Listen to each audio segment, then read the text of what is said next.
তুমি নাকি বাইক কিনছো? এই কথায় হুঁশ ফিরে অষ্টাদশীর। কিছুটা স্বাভাবিক হয়ে 2 পা সামনে এগিয়ে বারান্দার সাইডে দাঁড়িয়ে নিচে তাকায় মেঘ। নিচে সোফায় বসা তার আব্বু আর বড় আব্বু, তাদের থেকে কিছুটা দূরে দুহাত ভাঁজ করে শটান হয়ে দাঁড়িয়ে আছে আবির। জি। ভাবলেশীন ভাবে উত্তর দেয় আবির। কিন্তু কেন? পুনরায় হুঙ্কার দেন তার আব্বু।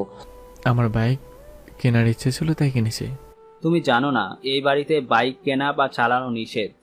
এবার প্রশ্নটা চাচ্চু মোজাম্মেল খান করেছেন। হ্যাঁ জানি। 20-30 বছর আগে কি ঘটেছিল তা নিয়ে আতঙ্কে থাকার কোনো মানেই হয় না। যদি কপালে খারাপ কিছু লেখা থাকে তাহলে সেটা 7 সমুদ্র পাড়ি দিয়ে হলেও আসবেই। সেটা আমি ঘরে বসে থাকলেও হতে পারে, আবার গাড়িতে চলাচল করলেও হতে পারে। তোমরা দুইটা ভাই কি নিজেদের মাঝে মতোই চলবে? আলী আহমদ খান রাগান্বিত স্বরে প্রশ্ন করলেন। বাইক কেনা যদি নিজের ইচ্ছা মতো চলা হয় তাহলে আমি দুঃখিত আব্বু। এই ব্যাপারে আমি নিজের মনের কথাই শুনবো। আমাদের নিজস্ব 3টা গাড়ি আছে। এত গাড়ি কেন কিনলাম? তোমাদের জন্যই তো। মোজাম্মেল খান কোমল স্বরে বললেন। গাড়িতে চলাচল আপনার ইচ্ছে, তাই আপনারা গাড়ি কিনেছেন। আমার গাড়িতে চলাচল করতে ভালো লাগে না, তাই আমি বাইক কিনেছি। এটা নিয়ে এত কথা বাড়ানোর কি আছে চাচ্চু? তোমাদের বাইক সম্পর্কে তো জেরা শেষ, তাহলে আমার তোমাদের একটা গুরুত্বপূর্ণ কথা বলার আছে। আবির আব্বুর দিকে তাকিয়ে কথাগুলো বলল। এতক্ষণ বাড়ির মহিলা রান্নাঘরে থাকলো, এবার আর থাকতে পারলেন না। এক ছুটে সবাই ড্রয়িং রুমে চলে এসেছেন। মেঘ তীক্ষ্ণ দৃষ্টিতে তাকিয়ে আছে আবিরের দিকে। এই বাড়িতে এত বছর কাউকে গলা উঁচু করে মুখের উপর কথা বলতে শুনেনি। তানভীর ভাইয়া যত মেজাজ দেখেছে সব মেঘের উপর। বড় আব্বু বা নিজের আব্বুর মুখের উপর কথা বলার সাহস হয়নি তার। আবির ভাই 2 দিন হলো এসছে, আজই বাবার মুখের ওপর নিজের মর্জি শোনাচ্ছে। এখন মেঘের মনে হচ্ছে উনি হিটলারের থেকেও বড় মাপের কিছু। মনোযোগ দিয়ে বাকি কথা শোনার চেষ্টা করছে মেঘ। আব্বু চাচ্চু, আমি অনেকদিন যাবত চিন্তা ভাবনা করেছি নিজে একটা কোম্পানি শুরু করব। তোমাদের অনুমতি দিলে কাজটা শুরু করব। আব্বু চাচ্চু, আমি অনেকদিন যাবত চিন্তা ভাবনা করেছি নিজের একটা কোম্পানি শুরু করব। মোজাম্মেল খান ও আলী আকবর খান দুজনের মাথায় যেন আকাশ ভেঙে পড়েছে। এত বছর ছেলেকে বাইরে রেখে পড়াশোনা করিয়েছেন, দেশে এসে নিজের ব্যবসার হাল ধরবে। দেশে পা দিতে নিজের কোম্পানি খোলার চিন্তা ভাবনা করছে ছেলে। মোজাম্মেল খান চিন্তিত কণ্ঠে বললেন। আমরা তো ভেবেছিলাম তুমি পারিবারিক ব্যবসাকে এগিয়ে নিয়ে যাবে। আবির কিছু বলার আগে আলী আহমদ খান বলে উঠলেন। ঠিক আছে, তুমি পড়াশোনা করে এসেছো, তোমার নিজস্ব মতামতের গুরুত্ব আমরা অবশ্যই দেব। তোমার নতুন কোম্পানি নিয়ে আমাদের কোনো আপত্তি নেই, তবে আমার একটা শর্ত আছে। তুমি আমাদের কোম্পানির সিইও হবে। আগামীকাল শুক্রবার অফিস ছুটি, তাই তুমি শনিবার থেকে অফিসে যাবে। তোমাকে অফিসিয়ালি সিইও পদ দেওয়া হবে। তারপর তুমি আমাদের অফিস সামনে যদি নতুন কোম্পানি শুরু করতে পারো তাহলে আমাদের কোনো আপত্তি নেই। বেস্ট অফ লাক মাই বয়। আবির যেন আগে থেকে জানতো এরকম কিছু হবে, তাই তার মধ্যে কোনো পরিবর্তন দেখা গেল না। এতটুকু বলে সোফা থেকে উঠে রুমের দিকে হাঁটা শুরু করলেন আবিরের আব্বু। কয়েক কদম এগিয়ে আবার দাঁড়িয়ে আবিরের দিকে তাকিয়ে রুদ্ধ কণ্ঠে বললেন। আমার কোম্পানি সামলানোর জন্য সারা জীবন থাকবো না, তোমাদেরকে দায়িত্ব নিতে হবে। তুমি না পারলে তোমার প্রাণপ্রিয় ভাই তানভীরকে বলো রাজনীতি ছেড়ে ব্যবসায় আসতে। তারপর তুমি তোমার মতো নিজের কোম্পানি খুলতে থাকো। আবির চোয়াল শক্ত করে বাবার দিকে তাকিয়ে বলে উঠল। তানভীর রাজনীতি করবে, ওর মাথায় ব্যবসা ঢোকানোর কোনো দরকার নেই। শনিবার অফিসে আসবো আমি একাই সব দিক সামলাতে পারবো। তোমরা দয়া করে তানভীরকে মুক্তি দাও, নিজের মতো করে রাজনীতিটা করতে দাও ওকে। তোমার শর্ত যেমন আমি মেনে নিয়েছি, তোমাদেরকে আমার একটা শর্ত মানতে হবে। সেটা হলো আমি আমার মন মতো কাজ করব। আমার যখন যেখানে প্রয়োজন হবে নিজের কাজ গুছিয়ে আমি চলে যাব। তখন আমাকে কোনো প্রকার বাধা দিতে পারবে না কেউ। দরকার হলে 2টোই অফিসে কাজ শেষ করে আমি রাত 12টায় বা 2টায় বাসায় ফিরবো। এমনকি নাও ফিরতে পারি, এতে যেন কারো মাথা ব্যথা না হয়। একদমে কথাগুলো বলে কোনো দিকে না তাকিয়ে দ্রুত পায়ে বাসা থেকে বের হয়ে যায় আবির। আলী আহমদ খান কয়েক মুহূর্ত দাঁড়িয়ে কোনো কথা না বলে রুমের দিকে হাঁটা দেন। পিনপতন নীরবতা বাড়িতে। সোফায় বসে আছেন মোজাম্মেল খান। কাছেই 3 যা একজন আরেকজনের দিকে তাকাচ্ছে বারবার। তাদের আবিরের প্রতি পূর্ণ বিশ্বাস আছে, কিন্তু সমস্যা হচ্ছে বাহিরের দুনিয়া সামলাতে গিয়ে নিজের প্রতি না যত্নহীন হয়ে পড়ে ছেলেটা। এটাই তাদের চিন্তার বিষয়। নিচে উপস্থিত মানুষগুলোর মধ্যে চিন্তার ছাপ দেখা গেলে উপরে দাঁড়িয়ে এক প্রকার বিনোদন উপভোগ করছিল মেঘ। যে বড় আব্বুর কথার উপরে কারো কথা চলে না, আজ ওনার সাথে টক্কর দেওয়ার মানুষ এসেছে। বাবা ছেলে কি শর্তটাই না দিয়েছে। যেমন বাবা তেমন ছেলে। এসব ভেবেই হাসি পাচ্ছে মেঘের। হঠাৎ করে হাসিটা গায়েব হয়ে মুখটা ভারী হয়ে গেল মেয়েটার, আর ফিসফিসিয়ে বলতে শুরু করলো। নিজে তো হিটলার সাথে আমার ভাইটাকে বড় গুন্ডা বানাতে কি সুন্দর উৎসাহ দিচ্ছে। এত বছর ভাইয়ের জ্বালায় জীবন তেজপাতা, এখন আবার আরেকজনের আবির্ভাব হলো। কপালটাই খারাপ আমার। এখন নিচে যাওয়ার পরিস্থিতি নেই, তাই বিড়বিড় করতে করতে রুমে ঢুকতে যাবে। হঠাৎ চোখে পড়ে আবির ভাইয়ের রুমের দিকে। এক রাশ হতাশা নিয়ে রুমে ঢুকে যায় মেঘ। বাবা মাকে ছেড়ে আলাদা রুমে থাকলে খুব স্বাধীনতা পাবে ভেবে নিচতলা থেকে উপরতলায় চলে এসেছিল মেঘ। আবির ভাই বিদেশ যাওয়াতে কোনো চিন্তাই ছিল না, কিন্তু মেঘ আসার 15 দিনের মাথায় তানভীরও মেঘের পাশের রুমে চলে আসে জিনিসপত্র নিয়ে। সিঁড়ি দিয়ে সোজা উঠতেই তানভীরের রুম। বোনকে পাহারা দিতে মূলত এই রুমে আসা। তানভীর যতক্ষণ রুমে থাকে ততক্ষণ নিজের রুমের দরজাটা খুলে রাখে। মেঘ সিঁড়ি দিয়ে দৌড়ে উঠতে গেলেও ভাইয়ের কথা ভেবে আস্তে ধীরে উঠানামা করে। বর্তমানে মেঘের অবস্থান নাজেহাল, কারণ তার একপাশে আবির ভাইয়ের রুম, আরেক পাশে তানভীর ভাইয়ের। তানভীর ভাইয়ের পরের রুমটা মিমের জন্য ঠিকঠাক করা হচ্ছে। কিছুদিন পর থেকে মিমও উপরে থাকবে, কিন্তু তাতে কি, ভাইয়ের ঘর ডিঙিয়ে মিমের রুম পর্যন্ত যেতে পারবে কিনা সন্দেহ আছে। রাত 10টার উপরে বাজে। সবাই খাওয়া দাওয়া শেষ করে যে যার রুমে চলে গেছে। আবির এখনো বাড়ি ফিরেনি। মালিহা খান সোফায় বসে অপেক্ষা করছে ছেলের জন্য। 10 থেকে 15 মিনিট পর বাড়িতে ঢুকলেন আবির আর তানভীর। মাকে বসে থাকতে দেখে কিছুটা রাগান্বিত হলো ছেলে। আম্মু, তুমি আমার জন্য এভাবে রাত জেগে বসে থাকো না প্লিজ। আমি নিজের মতো করে খেয়ে নেব। তোর বউ আসলে আমি আর তোর অপেক্ষা করব না তোর জন্য। সহসা উত্তর দিলেন মালিহা খান। বড় আম্মুর কথা শুনে সশব্দে হেসে ওঠে তানভীর। আবির ঘাড় ঘুরিয়ে তাকায় তানভীরের দিকে। সঙ্গে সঙ্গে তানভীর হাসি থামিয়ে ফেলে। নিঃশব্দে হাসছে সে। তানভীর বরাবরই ভীতু প্রকৃতির। বাহিরে যতই শক্তপোক্ত থাকুক না কেন, বাবা চাচা আর ভাইয়ের সামনে সে যেন ভেজা বিড়াল। এতদিন যত কাজই থাকতো, ছেলেটা 8 থেকে 9টার মধ্যেই বাড়ি ফিরে সবার সাথে খেতে বসতো, কিন্তু আবির ফেরাতে টাইম শিডিউলে কিছুটা পরিবর্তন হয়েছে ছেলেটার। আবির মায়ের উদ্দেশ্যে ঠাট্টা স্বরে বলে উঠল, এর উল্টাটাও হতে পারে। যেমন তোমার বৌমা তোমার কোলে ঘুমিয়ে গেল, আর তুমি আমাকে ঘুম পাড়াতে পাড়াতে আমার জন্য অপেক্ষা করলে। ছেলের এরকম ঠাট্টায় ভেবাচাকা খেলেন মালিহা খান। আবির পুনরায় শান্ত অথচ কড়া গলায় বলে উঠল, কাল থেকে তোমার জন্য বসে থাকতে না দেখি। আমার কিছু লাগলে চেয়ে নেব, আমার খাবার টেবিলে রেখে দিও, আমি খেয়ে নেব। এই কথার কোনো উত্তর না দিয়ে মালিহা খান স্বাভাবিক কণ্ঠে বললেন, তানভীর, মেঘ এখনো খায়নি, একটু ডেকে আনবি? এখন খাবে কি না? তানভীর ঠিক আছে। বলেই উপরে গেল। আবিরও নিজের রুমে গেল। 5 মিনিটে ড্রেস পাল্টে ফ্রেশ হয়ে নিচে নেমেছে। এতক্ষণে মেঘ খাবার টেবিলে চলে এসেছে। ভেবেছিল ভাই ফ্রেশ হয়ে নামার আগে তাড়াতাড়ি খেয়ে পালাবে। খাওয়া অর্ধেক হতেই তার দৃষ্টি নিবদ্ধ হয় সিঁড়ির পানে। কালো টি শার্ট আর ট্রাউজার পরে হাতে মোবাইল নিয়ে আপন মনে নামছে আবির। মেঘ সরু চোখে নিরীক্ষণ করছে আবিরকে। মানুষটাকে দেখে হৃদস্পন্দন বাড়তে লাগলো মেঘের। এখন সে স্পষ্ট অনুভব করছে তার বুকের ভেতরে কিছু একটা হচ্ছে, কিন্তু বোধগম্য হলো না কি হচ্ছে। নিজের অজান্তে বুকের বাঁ পাশে হাত রাখলো মেঘ। অনুভব করলো কিছু একটা অনবরত নৃত্য করছে বুকের ভেতর। আবিরের চেয়ার টেনে বসার শব্দে ঘোর কাটলো মেঘের। সবেগে হাত নামিয়ে আনলো বুক থেকে। আবির মেঘের ঠিক বিপরীত চেয়ারটায় বসেছে। মেঘের ছোট্ট বুকটা অনবরত কেঁপেই যাচ্ছে। চোখ তুলে তাকাতে পারছে না মেয়েটা। শরীর কাঁপাকাঁপি আর হৃৎপিণ্ডে লাফালাফিতে সে বিদ্দিষ্ট, দিশেহারা অবস্থা অষ্টাদশীর। ইচ্ছে করছে ছুটে পালিয়ে যেতে আবিরের সামনে থেকে, কিন্তু পারছে না। মনে হচ্ছে পায়ে শিকল দিয়ে বাঁধা।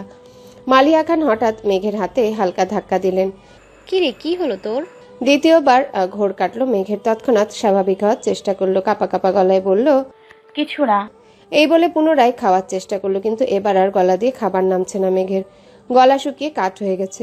কাঁপা কাঁপা হাতে গ্লাস নিয়ে ঢকঢক করে অর্ধেক গ্লাস পানি নিমিষেই শেষ করে ফেললো মেঘ।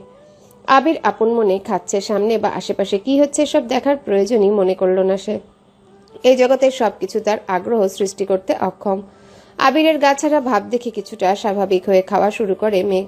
মাঝখানে এক পলকের জন্য তাকিয়েছিল আবিরের দিকে। কালো টি শার্টে মুখটা কত মায়াবী লাগছিল। এলোমেলো চুল, খাওয়ার স্টাইল দেখে দ্বিতীয়বারের মতো ক্রাশ খেল অষ্টাদশী। কে বলতে পারে 2 দিন আগ পর্যন্ত আবিরের কোনো স্মৃতি ছিল না মেঘের মন মস্তিষ্ক জুড়ে। হঠাৎ মনে পড়লেও শুধু ওকে মেরেছিল এই স্মৃতিটাই মনে হতো, আর রাগে কটমট করত মেঘ। আর আজ বিকাল থেকে যতবার আবিরকে দেখছে ততবার মেঘের শীর্ণ বক্ষ ধরফরিয়ে উঠছে। ছোটবেলায় যে ভয়টা ভাইয়ের প্রতি মনের ছিল সেটা আজ বদলে গেছে। আবিরের দৃষ্টি তাকে বরফের ন্যায় জমিয়ে দিচ্ছে প্রতিনিয়ত। এই দৃষ্টিতে সুচালো কিংবা ধারালো অস্ত্র আছে, যা এক কিশোরীর বক্ষপিঞ্জর এফোড় ওফোড় করে দেওয়ার ক্ষমতা রাখে। আবিরের দিকে এক দৃষ্টিতে তাকিয়ে হাবিজাবি চিন্তা করছিল মেঘ। আবির চোখ তুলে তাকাতেই মেঘের মনোযোগ ঘুরে গেল। আবিরের তপ্ত দৃষ্টি মনে হচ্ছে ফালা ফালা করে দিচ্ছে হৃৎপিণ্ডটা। দৃষ্টি সংযত করে চিবুক নামিয়ে নিল গলায়। সহসা মুখ বিবর চুপসে গেছে আমশক্তের ন্যায়। দ্বিতীয়বার আবিরের দিকে তাকানোর স্পর্ধাটুকু হয়নি অষ্টাদশীর। এর মধ্যে মালিহা খান ছেলের আবিরের উদ্দেশ্যে বলে উঠলেন, তোর নতুন কোম্পানিটা কি না খুললে হয় না? তোর বাবা বিষয়টা ভালোভাবে নিচ্ছেন না, কেন বাবাকে রাগিয়ে দিচ্ছিস? তোর বাবা তোকে অনেক ভালোবাসে। শানিত স্বরে মায়ের দিকে তাকে আবির বলা শুরু করলো, ছেলেরা সারা জীবন বাবাদের প্রিয় থাকতে পারে না। নিজের স্বপ্ন ইচ্ছাকে প্রাধান্য দিতে গিয়ে দূরত্ব বেড়ে যায় বাবা ছেলে। এটাই স্বাভাবিক কিছু না। যদি বাবার স্বপ্ন বা ইচ্ছা হাল প্রতিটা ছেলে ধরতো, তাহলে পৃথিবীটা এতটা এগিয়ে যেত না। আমাকেও দেশ ছেড়ে এত বছর বাইরে পড়ে থাকতে হতো না। আব্বু নিজে এই কোম্পানি শুরু করেছিল। উনি যদি ওনার বাবার ইচ্ছাকে প্রাধান্য দিতেন, তাহলে আজ এত দূর পৌঁছাতেন না। তাছাড়া আমি তো বলিনি বাবার স্বপ্নকে বাদ দিয়ে আমার স্বপ্নকে প্রাধান্য দিব। আমার স্বপ্ন এখন তো আমার, দুদিকে সামলে নেব। তুমি এসব নিয়ে চিন্তা করো না, আর নিজের শরীর খারাপ করো না। মালিহা খান চিন্তিত স্বরে বলে উঠলেন, এত চাপ আর দৌড়াদৌড়ি করে তো নিজে অসুস্থ হয়ে পড়বি বাবা। আবির গম্ভীর কণ্ঠে বলে উঠল। তোমাকে তো বললাম আমার জন্য দুশ্চিন্তা করতে হবে না। তানভীর মাঝখান থেকে বলে উঠল, ভাইয়ের জন্য চিন্তা করার মানুষ আছে বড় আম্মু, তুমি রিল্যাক্সে থাকতে পারো। মেঘ এতক্ষণ নীরবে খেলেও এই কথা শোনা মাত্রই ছোট দেহ কম্পিত হয় তার। আতঙ্কিত হয়ে তাকালো আবিরের দিকে। আবির তৎক্ষণাৎ ঘাড় ঘুরিয়ে তাকালো তানভীরের দিকে। অমনি মুখটা চুপসে গেল তানভীরের। করুণ স্বরে বলল, সরি ভাই। পিনপতন নীরবতা খাবারের টেবিলে, কেউ কোনো কথা বলছে না। মেঘের মনটা সহসা খারাপ হয়ে গেল। তানভীর আবিরের একনিষ্ঠ ভক্ত, এক কথায় দুজন দুজনের বেস্ট ফ্রেন্ড। আবির গুরুগম্ভীর স্বভাবের, রাগী, কথা কম বলে, কিন্তু দিন শেষে আবিরের অপ্রকাশিত আবেগগুলো তানভীরকেই শেয়ার করে এসেছে এত বছর, এমনকি এখনো। আবিরের থেকেও বেশি তানভীর ভালোবাসে আবিরকে। আবির যদি বলে সারা রাত এক পায়ে দাঁড়িয়ে থাকবি, তানভীর তাই করবে। অবশ্য করবেই নাই বা কেন, সেই কলেজ লাইফ থেকে রাজনীতি করার ইচ্ছে তানভীরের। পড়াশোনায় তার বিশেষ আগ্রহ ছিল না। বড় আব্বু এবং আব্বুকেও বলেছে কয়েকবার, তাদের কড়া জবাব। রাজনীতি আমাদের পছন্দ না, এই বাড়ির কেউ রাজনীতি করবে না। একদিন বাধ্য হয়ে ভাইকে কল করেছে তানভীর। ভালো মন্দ কথা শেষ করে তানভীর ভয়ে ভয়ে বলল, ভাইয়া তোমার সাথে আমার একটু কথা ছিল। আবির সাবলীল ভঙ্গিতে উত্তর দিয়েছিল সেদিন। রাজনীতি করতে চাস তাই তো? তানভীর নিজের কানকে বিশ্বাস করতে পারছিল না আবির এত স্বাভাবিকভাবে কথাটা বলছে। তুই রাজনীতি কর, সমস্যা নেই, কিন্তু কিছু বিষয় মাথায় রাখবি। বিষয়টা দেখতে যতটা সহজ, ততটা কিন্তু সহজ নয়। একনিষ্ঠ এবং সৎ থাকতে হবে। দল মত নির্বিশেষে তোকে সত্যের পথে চলতে হবে। পাঁচাটা স্বভাব যাতে না হয়। তানভীর ভয়ে ভয়ে বলল, বড় আব্বু আর আব্বু তো রাজি হচ্ছে না। আবির হেসে উত্তর দিয়েছিল, এসব আমি সামলে নেব, তুই আমায় কথা দে। তুই তোর জায়গায় সৎ থাকবি, আর যে কোনো সমস্যা আমায় শেয়ার করবি। সেদিন খুশিতে তানভীরের চোখ টলমল করছিল। আবির সামনে থাকলে হয়তো জড়িয়ে ধরে কেঁদে দিত ছেলেটা। সেদিনই ভাইকে কথা দিয়েছে যে সারা জীবন সৎ থাকবে এবং একনিষ্ঠভাবে রাজনীতি করবে। এরপর থেকে রাজনীতি সম্পর্কিত যত ঝামেলা আছে, কি করা দরকার, কোনটা করলে ভালো হবে, সবই ভাইয়ের সাথে সিদ্ধান্ত নিয়েছে তানভীর। আজ সে ছাত্রলীগের সহসভাপতি। সবটুকু ক্রেডিট আবিরের। আগামী বছর মেয়র নির্বাচনের পরে নতুন করে সভাপতি করা হবে, তাই তানভীর চেষ্টা করছে যেন এবার সভাপতি হতে পারে। তানভীরের রাজনীতির জন্য বাবা চাচার সাথে আবিরের কথা কাটাকাটি সেই শুরু থেকে। কিন্তু আবিরের এক কথা, তানভীর রাজনীতি করবে। আজ সন্ধ্যায়ও বাবা চাচার মুখের উপর বলেছিল, তানভীরকে কোনো প্রকার বাধা যেন না দেওয়া হয়। তানভীরের জীবনে আবির গাছের ন্যায়, যার ছায়ায় তানভীরের অবস্থান। ভাই ছাড়া তানভীর অসহায়। খাওয়া শেষ করে আবির নিজের রুমে চলে গেছে, তানভীরও চলে গেছে, কিন্তু বসে আছে মেঘ। সে খাবার টেবিলে সবার আগে এসেছিল, ভেবেছিল ভাইয়ের আগে খেয়ে পালাবে, কিন্তু তার হলো কই। আবিরের জীবনে কেউ আছে, এই কথাটাই মাথায় ঘুরপাক খাচ্ছে অষ্টাদশীর। ভাতের প্লেটে আঙ্গুল ঘুরাচ্ছে আর ভাবছে, আমার ছোট্ট মনটা এভাবে ভেঙে গেল। প্রেমে পড়ার আগেই ব্রেকআপ হয়ে গেল। ছি। তৎক্ষণাৎ নিজের মনকে নিজেই সান্ত্বনা দিচ্ছে। থাক, মন খারাপ করিস না। ছেলেটা ভালো না, মনে নেই তোকে ছোটবেলায় মেরেছিল আস্ত হিটলার। তোর জীবনে রাজপুত্র আসবে, যার জীবনে রাজ করবি শুধু তুই। মালিয়া খান মেঘের হাতে পুনরায় ধাক্কা দিয়ে বলল, থাক, তোর আর খেতে হবে না। এতে হুঁশ ফিরে মেঘের। মেঘ কিছু বলার আগেই খাবারের প্লেট সামনে থেকে নিয়ে জানুনি। বড় আম্মুর এসব কর্মকাণ্ডে আহাম্মক বনে যায় মেঘ। এভাবে 24 ঘন্টা ভাত নিয়ে বসে থাকলে বিষ হয়ে যাবে খাবার। মেঘের খাবার খাওয়ার তেমন ইচ্ছে নেই আর সে তো নিজেকে সান্ত্বনা দিতে ব্যস্ত। হাতটা ধুয়ে রুমের দিকে যাচ্ছে। মালিয়া খান মেঘকে ডেকে আবারও বললেন, তোর কি পেট ভরেছে নাকি নতুন করে খাবার নিয়ে আসবো তোকে? আর খাবো না। এইটুকু বলে রুমে চলে আসে মেঘ। পড়তেও ইচ্ছে করছে না, মেয়েটার চুপচাপ শুয়ে আছে। চোখ বন্ধ করতেই ভেসে ওঠে আবিরের হাসি। বাইক এনে যখন হাসি মুখে বলছিল কথাগুলো কানে ভেসে আসছে। কি সুন্দর করে কথা বলে মানুষটা। তাকানোর ধরন, রাগলে কুচকে ফেলা ঘন ভ্রু গুলো সবই যেন চোখের সামনে ভেসে আসছে মেঘের। সঙ্গে সঙ্গে চোখ খুলে ফেলে মেঘ। বুক ভেঙে আসে কষ্টে। এই লোক আমার ভাবনায় কেন আসছে বারবার? এই লোক তো অন্য কারো। এই বলে অভিমানে ঘুমিয়ে পড়ে মেঘ। আজ শুক্রবার সকাল থেকে বাড়িতে হইচই শুরু হয়ে গেছে। মিম, আদি আর মেঘ দুষ্টামি আড্ডায় মাতিয়ে তুলেছে ড্রয়িং রুম। তিনজা রান্নায় ব্যস্ত। আবির বাড়ি ফিরেছে বলে আবিরের 2 মামা 2 খালা, তাদের বাচ্চারা সবাই দেখতে আসবে। মিম আর মেঘের মামা খালাদের বাড়ি থেকেও বেড়াতে আসবে মানুষ। বেশিরভাগ মানুষই চাকরিজীবী, যার ফলে শুক্রবার ছাড়া কারোরই সময় নেই। ইকবাল খান ব্যস্ত বাজার করা নিয়ে। যখন যা লাগছে উনি ছুটছেন আনার জন্যে। তানভীরের সকাল থেকে কোনো খোঁজ নেই। সকালে নাস্তা করে বেরিয়েছে, পার্টি অফিসে কাজ আছে, বিকালে ফিরবে বলে চলে গেছে। এই জন্য মেঘের কোনো ভয় ডর নেই। আপন মনে আড্ডায় মগ্ন মেয়েটা। হঠাৎ উপরে করিডোর থেকে আবির ডাক দিল মাকে। আম্মু, একটু কফি দিতে পারবে? এই বলে রুমে চলে গেল পুনরায়। উত্তর শোনারও প্রয়োজন মনে করেনি সে। মালিয়া খান কফি করে মেঘকে ডাক দিলেন। কফিটা আবিরকে দিয়াই তো মা। তৎক্ষণাৎ মেঘের মনে পড়ে গেল গত রাতের কথা। সহসা বলে উঠল, আমি কেন? মিম দিয়ে আসুক। মালিয়া খান কিছুটা বিরক্তি নিয়ে বলল, ওরা নিলে ফেলে দিবে, তখন আরেক মুসিবতে পড়ব। বাড়িতে একটু পর মেহমান আসবে, জানা মা। মেঘ আর কথা না বাড়িয়ে ধীর পায়ে হাঁটতে হাঁটতে আবিরের দরজা পর্যন্ত আসলো। গলা শুকিয়ে যাচ্ছে মেঘের। বুকের ভেতরে ধুকপুকটা বেড়ে যাচ্ছে, হাত পা কাঁপছে। আস্তে আস্তে দরজায় টোকা দিল মেঘ। দরজা খোলা আছে। কাপা কাপা হাতে দরজা ধাক্কা দিল মেঘ। আবির ল্যাপটপে কি যেন করছে, তাকিয়েও দেখলো না কে এসেছে। এখানে রেখে যা। মেঘ হাঁটতে পারছে না, হাত আরও বেশি কাঁপছে এখন। পায়ে একটুকুও জোর পাচ্ছে না, ঠাই দাঁড়িয়ে আছে আগের জায়গায়। আবির ল্যাপটপ টেবিলে রেখে মেঘের মুখোমুখি এসে দাঁড়িয়েছে। হাত থেকে কফির কাপটা নিয়ে ড্রেসিং টেবিলের সামনে রাখে। মেঘের সেদিকে কোনো মনোযোগ নেই। তার মস্তিষ্কের প্রতিটা নিউরন ছুটছে এদিক সেদিক। বডি স্প্রের তীব্র ঘ্রাণে হুঁশ ফেরে মেঘের। তার থেকে 1 ফুটের দূরত্বে দাঁড়িয়ে আছে আবির। আচমকা এইভাবে এসে দাঁড়ানোয় একটু ভ্যাবাচাকা খেলো মেয়েটা। মেঘ ত্রস্ত ঘুরে গেল নিজের উপর, জোর খাটিয়ে পা বাড়ায় দরজার দিকে। সবেগে সুদূর হস্তে মেঘের কোণই চেপে ধরল আবির। কড়াকণ্ঠে বলল, এদিকে তাকা। অনিচ্ছা সত্ত্বেও ঘুরে দাঁড়ালো মেঘ। চিবুক নেমে গলায় আটকালো, সারা শরীর কাঁপছে। শীতল স্বরের হুমকিতে কানের লতি গরম হয়ে যাচ্ছে, সাথে আবিরের শরীরের আর বডি স্প্রে তীব্র গন্ধ নাকে লাগছে মেঘের। আবির পুরো কণ্ঠে বলল, কফিটা টেবিলে দিয়ে আসতে বলছিলাম, কথা কানা যায় না? এতটুকু বলতেই মেঘ হেলে দুলে পড়ে যেতে নেয়। টালমাটার মেয়েটার বাহু ধরে সোজা দাঁড় করিয়ে দিল আবির। জ্ঞান হারাতে হারাতেও যেন হারায়নি মেঘ। আবিরের চাহনিতে তীক্ষ্ণতা। গম্ভীর কণ্ঠে বলল, তুই কি পুষ্টিহীনতা ভুগছিস? অবশ্য ভুগবি না বা কেন? খাবার প্লেটে আঙ্গুল ঘোরালে কি আর পুষ্টি হবে? প্রথমে গম্ভীর কণ্ঠে বললেও শেষটা যেন মজার ছলেই বলল। মেঘের শরীর ঘামছে। কে বুঝাবে এই লোকটাকে, যাকে দেখলে অষ্টাদশীর সব শক্তি নিমিষেই মিলিয়ে যায় কোথায় যেন, যার দৃষ্টি কেড়ে নেয় তার সমস্ত ধ্যান জ্ঞান মনোনিবেশ। আবির সাবলীল ভঙ্গিতে বলে উঠল, যেতে পারবি নাকি দিয়ে আসবো? নিজেকে সামলে মেঘ বলল, পারবো। তারপর গুটি গুটি পায়ে রুম থেকে বের হয়ে যায় মেঘ। আবির তাকিয়ে আছে অষ্টাদশীর হাঁটার পানে। মেঘ কোনো রকমে নিজের রুম পর্যন্ত এসেছে। এক দৌড়ে এসে খাটে শুয়েছে। মন মস্তিষ্ক অস্বাভাবিকভাবে লাফালাফি করছে। কয়েক মুহূর্তের মধ্যে নিজের অস্তিত্ব খুঁজে পেল না। সেন্স হারিয়ে পড়ে আছে বিছানায়। 11টার পর থেকে মেহমান আসা শুরু হয়েছে। বাড়িঘর ভরে গেছে আত্মীয় স্বজনে। মিম আদি গোসল করে সেজেগুজে গল্প করছে সবার সাথে।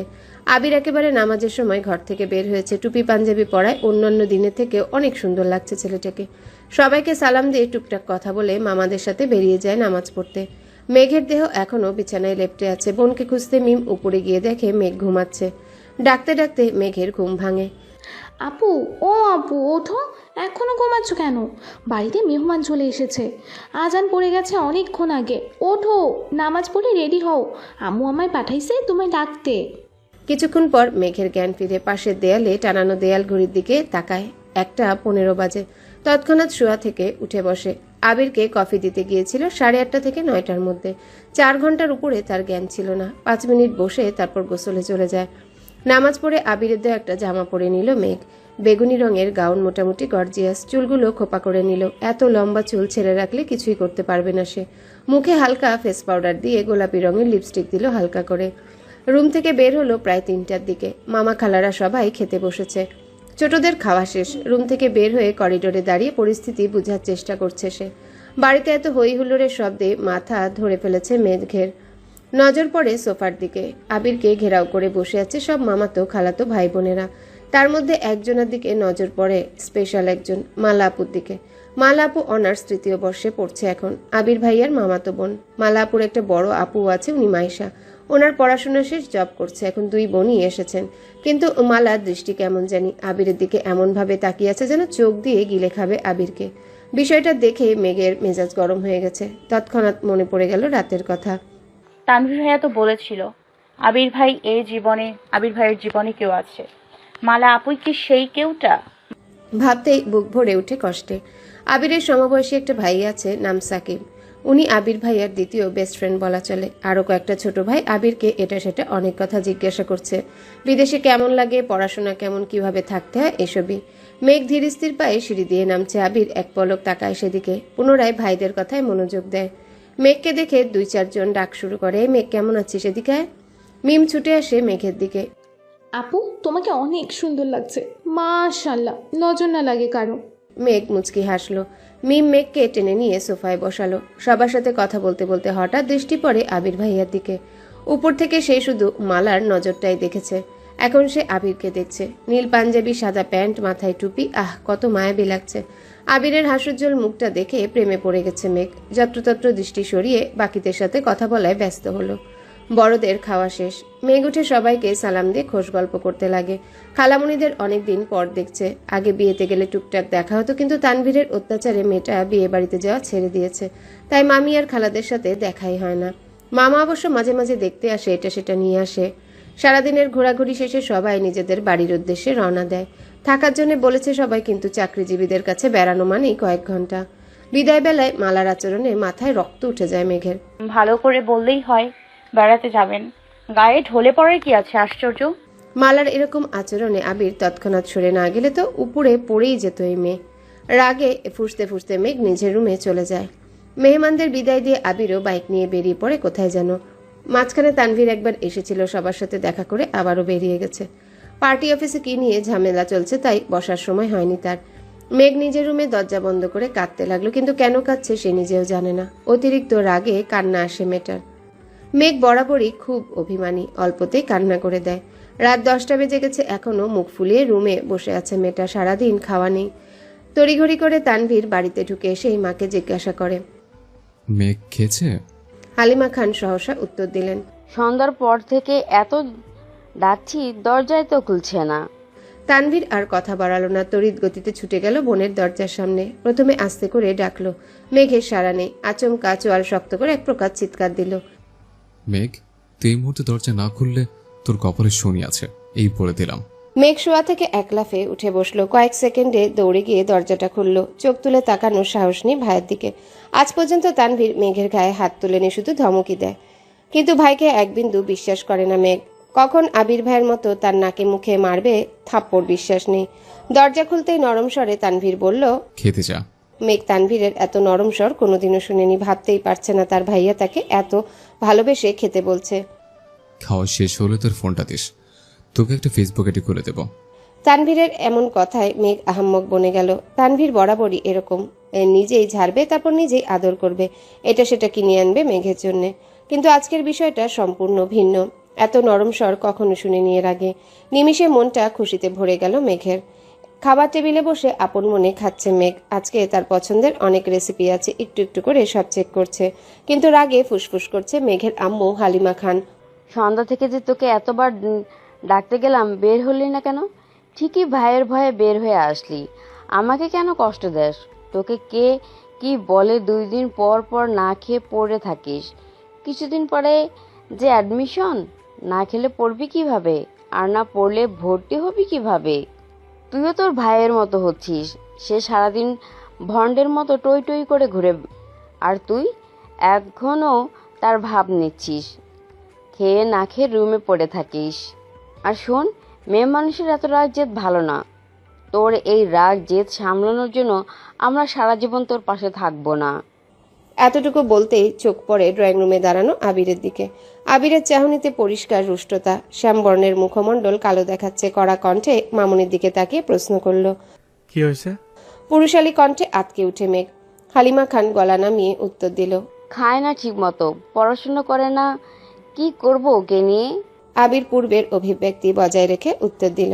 ওকে কিছু বলো না, কাল থেকে মেঘ টাইম টু টাইম খাবে। একটু এদিক সেদিক হলে সেটা আমি দেখব।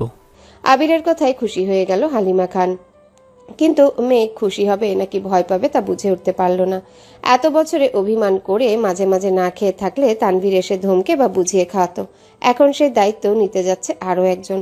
দুইজন মিলে মেঘকে শাসন করবে ভাবতে মেঘের বুক কেঁপে ওঠে। আবারও মনের মধ্যে অন্যরকম প্রশান্তিও কাজ করে মেঘের। আবির ভাইয়ের মূল্যবান সময়ের মধ্যে 5 মিনিট সময় যে মেঘকে নিয়ে ভাববে, এতেই খুশি খুশি লাগছে মেঘের। তৎক্ষণাৎ মনে হয়ে গেল মেঘের, তানভীর ভাইয়া বলেছে ফেসবুক আইডি খুলে দেবে।